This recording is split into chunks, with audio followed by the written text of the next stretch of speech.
Saya ketika itu dituntun oleh Allah. Karena ketika dia bicara tentang akal, tidak masuk akal bagi dia. Apa yang saya lakukan tidak masuk akal saya, tidak masuk logika saya. Jadi tidak diterima. Saya dituntun oleh Allah. Saya ngomong apa ke dia? Fulan, sebelum Anda bicara akal ke saya akan tanya ke Anda, apakah akal itu? Di mana adanya akal? Dan apa makanan akal? Dan bagaimana cara agar akal tetap sehat? Dan apa yang membuat akal menjadi sakit? Silakan Anda gunakan akal menghukumi saya setelah Anda bisa jawab pertanyaan saya ini. Bisa ngomong. Kalau Anda tidak bisa menjawab, jangan pernah coba-coba Anda bicara akal ke hadapan saya. Jangan hukumi saya dengan akal Anda. Anda sendiri tidak tahu di mana akal Anda.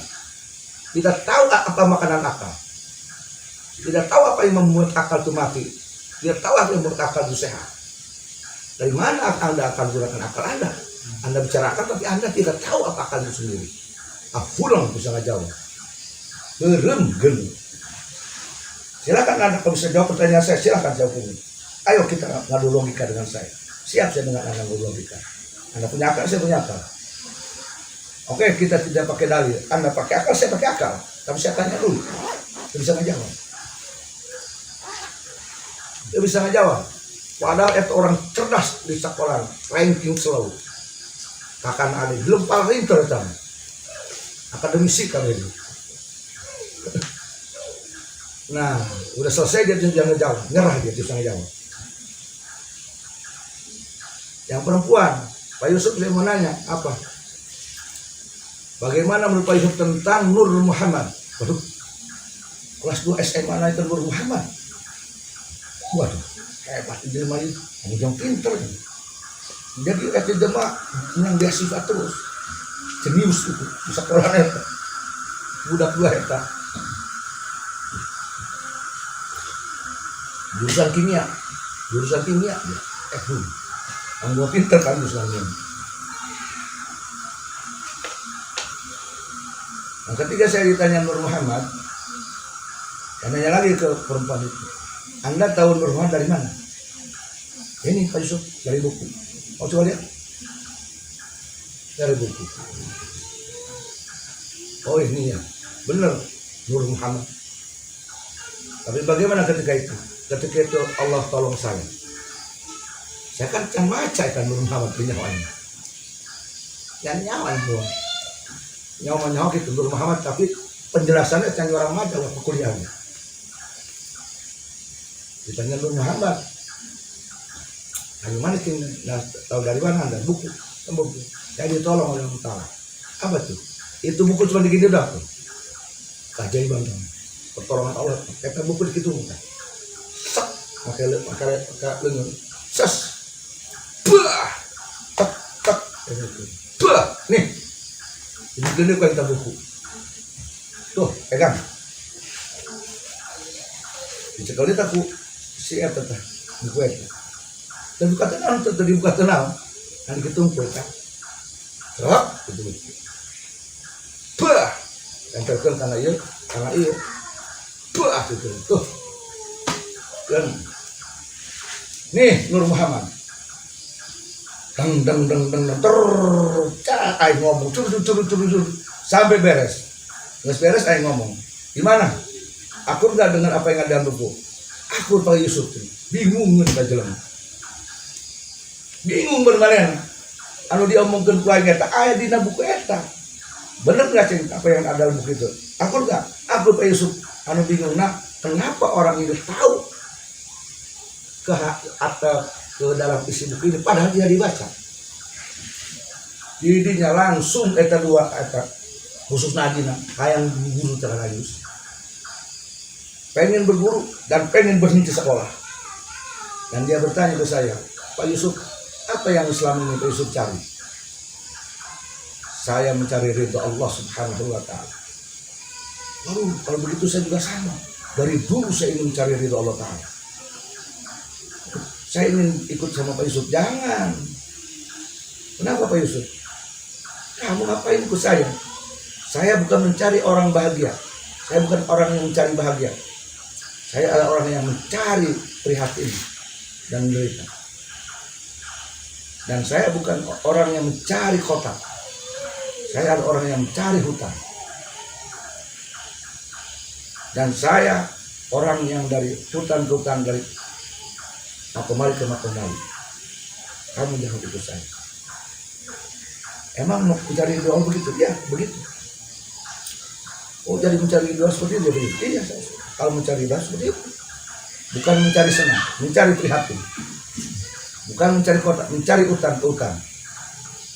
Bukan mencari kamar yang mewah, tapi mencari makom ke makom. Kalau ini dapat dari Allah Ta'ala.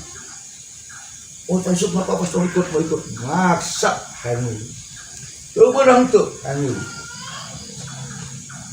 Kamu nanti sekolah, saya mau berhenti. Pokoknya saya mau berhenti besok. Enggak bakalan sekolah saya. Kekuatan logika. Aduh, tawa. Bener itu isukan. Besoknya saya berangkat dengan kakaknya. Milu juga kan. Waduh, aku mah ayo. Rendang. Wah. Nah, bos ayo ngomong sama Mas Buat. Akang, Mas Buat gimana ini? Aduh, sampai lupa dalam akang. Kenapa Mas Buat? Udah saya omongin, nggak bisa. Udah saya nyerah. Lalu kemana? Kita nyari, kamu ingin apa ke saya? Saya ingin diajari ilmu, Ustaz. Wah, hanya bisa. Ngomong karena Mas Fuad itu ada Mas Fuad pengen diajari ilmu marifat oleh saya. Bagaimana mungkin saya akan mengajari ilmu marifat? Pertama dia masih muda, kedua dia perempuan. Apa mungkin saya mengajarkan ilmu marifat ke yang bukan muhrim? Saya nanti mengotori ilmu marifat kalau begitu. Udah, mendingan bawa pulang. Aku tapi nggak bisa. Pak Yusuf gimana caranya begitu? Atau aing mikir dengan akal. Itu bisa bicara gitu. Aing yang balik ke Banten. Akhirnya kayak janjian pulang gini aja ya. Kamu kan masih sekolah, masih dalam lindungan orang tua. Kalaupun kamu berguru ke saya, ikut saya, oke, nggak apa-apa. Tapi agar saya nanti tidak disalahkan oleh orang tua, tidak disalahkan oleh hukum, karena kamu masih lawan orang tua. Kamu pulang dulu, nanti bilang dulu ke orang tua kamu, baik-baik dulu kamu mau pergi sekolah, baik-baik dulu. Kalau orang tua mengizinkan, maka nanti boleh ikut dengan saya. Gimana kalau orang tua saya tidak mengizinkan? Nah, kalau orang tua kamu sudah tidak mengizinkan, kamu berizin, maka silakan kamu mau ikuti. Tapi saya tidak disalahkan. Karena kamu sudah bicara baik-baik dulu ke orang tua kamu. Tapi benar ya, nanti kalau pergi dengan Pak Yusuf mengajak saya, iya, antar ke Puan. Menteri gitu balik, ya. Antar ke Puan, gerah balik ke Banten. Sampai saya gitu pendak-pendak dulu. Tuh pendak-pendak sampai kaya lah tuh pendak-pendak dulu. Dibicarakan ya ngacakrak. Awewe yang berilmu marifat, mana hoho yang dibicarakan oleh muhrim. Bahaya kan, ajaran ilmu marifat sahwat main. Maka enak kan, motoran ilmu marifat yang mau. Nah itu, nah dari situlah saya tahu tentang akal. Dari situ tuh, dulu saya tidak tahu tentang akal. Bagaimana akal nggak tahu. Jadi hanya awalnya ngomong akal apa gitu. Aja ngomong akal itu hanya apa gitu. Akal dia cuma gitu. Dia nggak yakin akal dia tersesuai dengan akalnya Imam Al-Ghazali. Yang nggak yakin di mana akal yang digunakan pasti benar. Mana dasarnya dia? Ayo gitu ayo. Oke, dia ngomong akal gitu kan dia. Gue guna bagan ya. Terus gitu. Oh, bisa bangun dia. Mau nyahu nih, ini masih saya tanya akal nyahu deh, mau aja bu. Mana akal? Di mana ada akal? Apa makanan akal? Apa yang membuat akal rusak? Apa yang membuat akal sakit? Apa yang membuat akal sehat? Mau nyahu nih masih tak. Kalau suka ngomong akal dan pikiran, kan lucu. Ngomong akal dan pikiran tunjukkan akal sendiri, kan bingung. Kumaha tadi ini terjemah.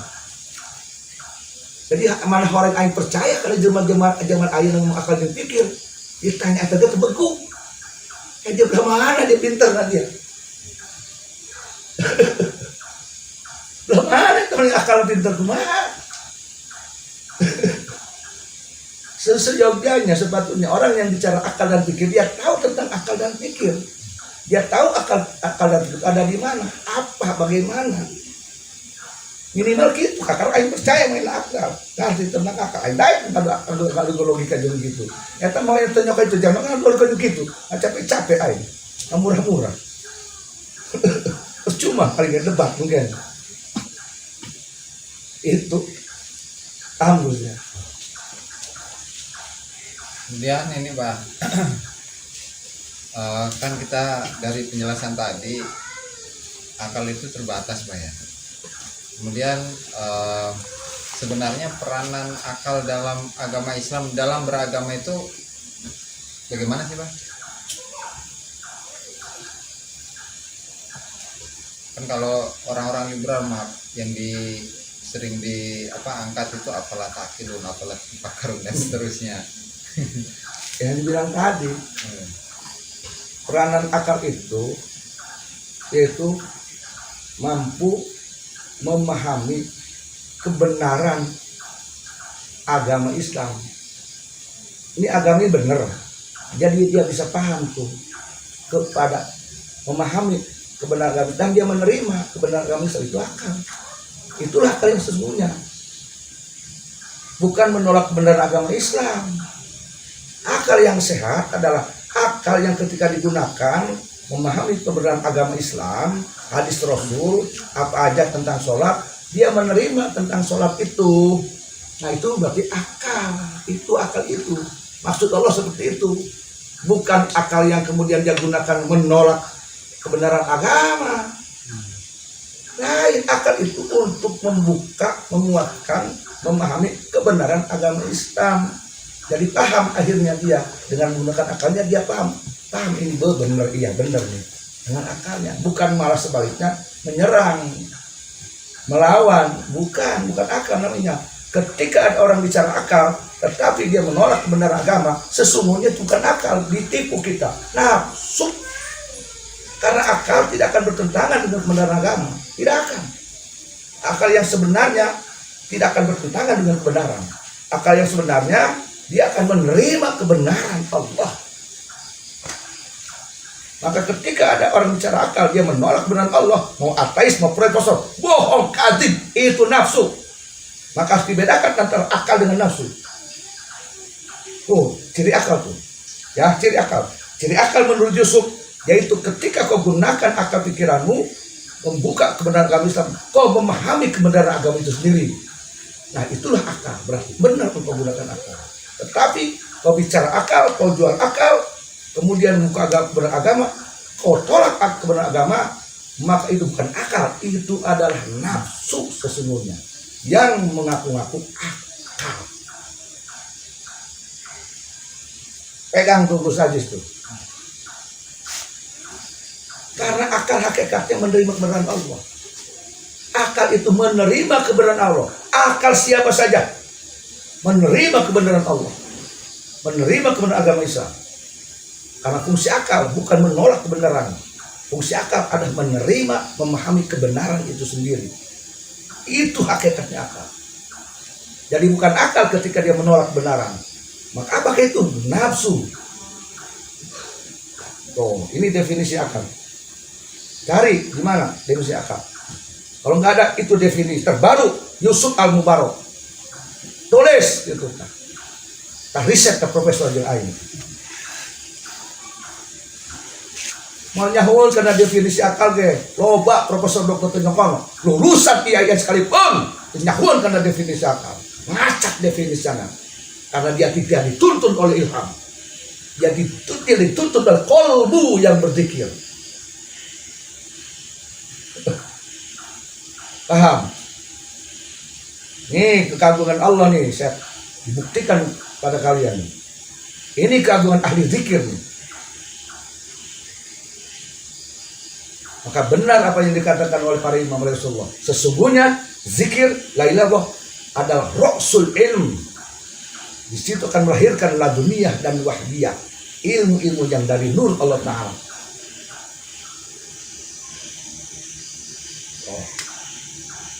Jadi menurut cerdas dia pun dikir dia bilang. Cerdas dia dikir. Sekalipun dia tidak pernah baca buku. Karena fa'alhamaha fuzuraha wa taqwa. Allah ilhamkan kepadanya pemahaman tentang kebaikan dan tentang sesuatu yang buruk dia tahu. Oh, ahli zikir tuh. Maka belajar ahli zikir ladunya, timbullah ladunya, timbullah wahdiyah, asyad. Lalu belajar. Ini abah nih mau ngomong tentang akal nih, tentang tadi definisi akal ya. Belum pernah baca buku. Ini jujur nih, saya tidak pernah baca buku definisi akal. Dan saya bicara definisi akal malam ini. Penting iya kita ngomong definisi akal kan. Malam ini saya bicara akal luar suasana. Dari mana definisinya? Dan saya tidak pernah bicara hakikat akal. Malam ini bicara hakikat akal. Di malam ini saya bicara fungsi akal. Yang sebelumnya saya tidak pernah baca. Jujur saya tidak pernah baca. Tidak pernah baca. Tapi kok lahir, dia bilang lagi, inilah keagungan Allah. Allah membuktikan inilah kehebatan la ilaha illallah Allah. Jadi benar kata Imam Ali Al-Buni itu dalam kitab Mampu Usul Hikmah. Sesungguhnya la ilaha illallah gudangnya ilmu, induknya ilmu, biangnya ilmu. Barang siapa orang yang makan, dia akan diberi ilmu laduninya, bahkan wahdiyah oleh Allah Subhanahu wa taala.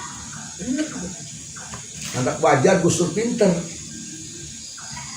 Gus Dur itu nggak lulus kuliahnya, tapi luar biasa karena dia ahli tarekat, ahli zikir dia tuh. Cerdas sekali itu.